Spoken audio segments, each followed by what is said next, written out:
Ayo gang, what's happening? It's your boy Araine TJ back again with another reaction video, and today we're going over Cuff Boys. You know, he's been covering the YNW Melly case for a while, so remember, if you're not subscribed, hit the subscribe button, hit the like, show some support. Let's get straight into today's video.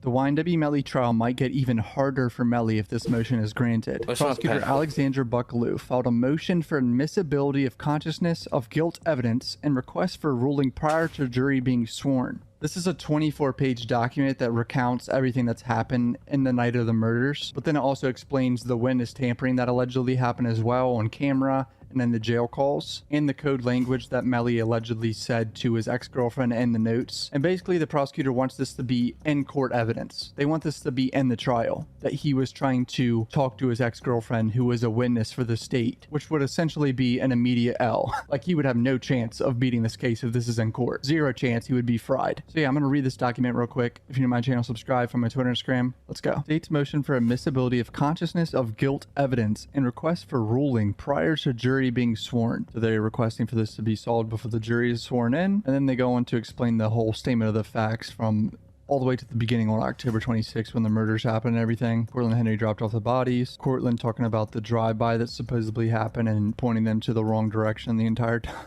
Pointing them to areas where clearly a drive-by didn't happen. Detectives and officers walked the area on foot. It should be noted not a single report of gunshots were reported to the Broward County Communications Center. Testing by RJ Lee Laboratories showed that Cortland Henry has a small number of particles consistent with GSR in his hands. So it keeps going on and on about the details of the murders, which we already know a lot of. Talking about Cortland changing his clothes from a black shirt to a black hoodie. Moretti received the autopsy report. It stated that the wound path on the neck of Williams was from back to front, left to right, and upward. This was in contradiction to what was stated that a drive-by occurred on the right side of the vehicle while in motion. Williams also had a gunshot wound to his right shoulder and his chest. It should be noted none of the flight paths from the exterior of the vehicle matched the wound path on the rear of Williams' head. It was obvious the projectile entered from the left rear side of the vehicle. On January 11th, Moretti confirmed the entry wound on the left side of Thomas's face was an intermediate wound. It should be noted there was 3-centimeter stippling pattern around the entry wound, which obviously indicates that it was an up-close gun that shot him within 3 feet, I believe. Mariah Hamilton gave 2 sworn statements to law enforcement during the course of the investigation. Her mother, Felisa Holmes, also gave a sworn statement to Moretti. In the statements, Miss Hamilton and Miss Holmes indicate that Jamel Demons completed a video call to Mariah in the early morning hours of October 26, stating that he was just involved in a drive-by shooting. They also indicated that he used a certain number. Video call that they admitted to that Melly called them at like 4 in the morning or 5 in the morning or something shows that he didn't actually lose his phone, which is a huge L for Melly's defense because they're saying that he could have left his phone in the car and left. Mariah and Felisa were listed as witnesses for the state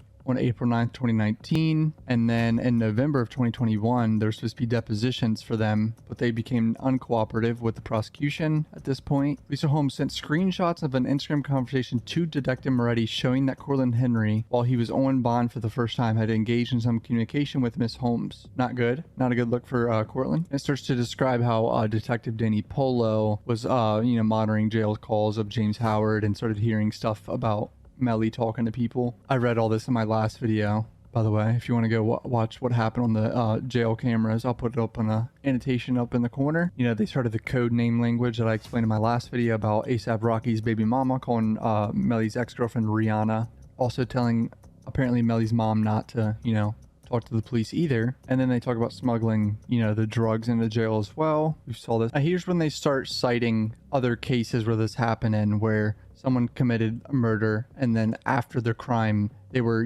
doing something with a witness or talking, or consciousness of guilt is both a concept and a type of circumstantial evidence used in criminal trials. It refers to a powerful and highly incriminating inference that a judge or jury may draw from statements or conduct by a defendant after a crime has been committed, suggesting that the defendant knows he or she is guilty of the charged crime. In other words, the defendant's conduct after the crime is circumstantial evidence that the defendant intended to commit the crime or in fact committed the crime. Some of the most common types are fleeing from the crime scene or jurisdiction, false statements or lies, false alibi, changing name or personal appearance, concealing or destroying evidence, witness intimidation or bribery. They're talking about the witness intimidation part for Melly. This Soul versus State case happened in 2007. This defendant was eventually charged with solicitation to commit murder, solicitation to tamper with evidence, and solicitation to commit burglary of a dwelling. So he's talking about murdering certain witnesses. Likewise, evidence of the solicitation to murder Heredia. The blame for the D'Amato murder on him would be admissible in the D'Amato murder trial. And then another case, Luongo versus State. These weird ass names, dude. Jail calls between an undercover detective and the defendant were introduced at trial as part of the evidence. The solicitation and tampering occurred during an ongoing murder investigation. The commission of the solicitation and tampering was done in an attempt to prevent a key witness from testifying to avoid murder convictions. The court went even further to opine the solicitation and tampering charges could be reasonably construed as demonstrating the defendant's consciousness of guilt. Even though the defendant does not personally make the attempt to influence or intimidate a witness, an attempt by a third person to influence a witness not to testify or testified falsely is relevant and may be introduced into evidence in a criminal prosecution on the issue of the defendant's guilt where it established that the attempt was made with the authorization of the accused. However, evidence of a threat or attempt to influence a witness made by a third party must be linked to the defendant in order to be relevant to any material issues. Evidence of an attempt to influence the testimony of a witness is always admissible. The defendant went to great lengths to have the others contact Mariah Hamilton for him.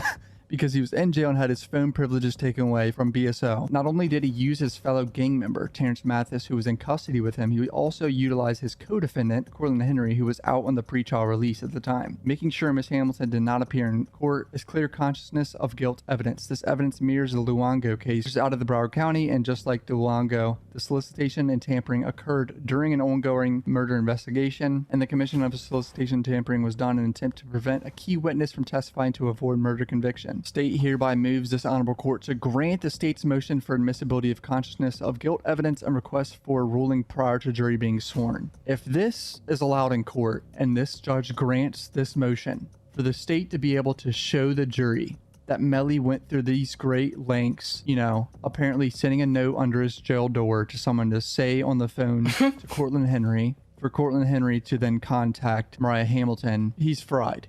If this is allowed in court, he's fried. Like, it's over with. There might as well not even be a trial. I don't know how common this is. I mean, she cited 2 or 3 cases in like over the course of over 10 years. So who knows if this is actually going to be granted, but if it is, he's fried. The ballistics and the forensics and the phone records are already a terrible look for Melly, obviously, because it all points to that back seat that he's on video getting in and sitting in. This makes it even worse because he's going through these hurdles to get in contact with his ex-girlfriend and having this code language calling her Rihanna, A$AP Rocky's baby mama, to stay in the Maybach. It's an L. It's over, boys. This is not going to go well if this is in court. And it might be granted soon because they want it to be done within, you know, a month or 2. So we'll know soon. But if this is granted, he's fried. I wonder how his team is going to respond. I'm sure they're going to come back fighting like always. Melly's mom said this is absolutely a violation of his entire civil rights. This is so crazy. This is ridiculous. And she said that she doesn't know anything about the case. Make it make sense. Yeah, that was cap. That was just to get more time. Judge Murphy, the world is watching the state not playing fair. Make it right, sir. Let's talk about the garbage you hauled out from his house the morning after. Well, I didn't recall that being a thing. So clearly, a lot of Melly's fans are saying that this is like the state, you know, grasping at anything they can because they're scared that a not guilty verdict could happen. You know, really hammer it home and get as much against them as possible. I mean, the state is just trying to put the nail in the coffin right here, boys. They're like, if you're not going to get convicted the way I want, I'm going to make you like get convicted of something else. Do you realize this case is not about justice? If they grant this, it's an obvious agenda. Show me a case where a detective assaulted the mother of the defendant in front of her lawyer, causing her to have surgery on her hand because he was too lazy or disrespectful to get a search warrant for her phone and the band just played on. If the judge is decent, he will deny this motion just as he denied it when the defense asked him to dismiss the case. Well, that's a different situation, different circumstances. This is simply a joke. Instead of preparing the case, she was wasting time on this shit for fear of losing this trial. This bitch is as dirty as Christine. I don't see it as being dirty because if there is actual evidence of like witness tampering and this is a thing that's happened in the past, this is just the prosecution doing what was given to them. If there's phone records of them doing this in jail and talking to each other on the phone and relaying messages, and district attorneys have been able to get this motion approved and let this be in court, I just see it as a massive L. I don't think that this is like taking advantage of anything. If this is truly what happened, then this probably needs to be shown to the jury, in my opinion. That's just me being harsh because I'm a realist. I'm not trying to be biased. If he truly relayed these messages to his ex-girlfriend, that's an issue. To my channel, subscribe from my Twitter and Instagram. Love you, boys. Peace out. All right, gang. What y'all think about that? I mean, I feel Cuff Boys. I agree with him. If that truly happened, then it is an issue, and you know, justice has to be served in some degree. So you can't be out here doing that, tampering with witness and all that. But like I said, gang, you know, if you like my drawings, hit the like, hit the subscribe, yada yada. You know, I'm trying to get to 1K, get monetized, all this, that, and the third, so I could continue making art, solely art. That's all I want to do. So thank you for the support so far. You know, we've gotten way closer than we were at the beginning of the year, so that's all thanks to y'all.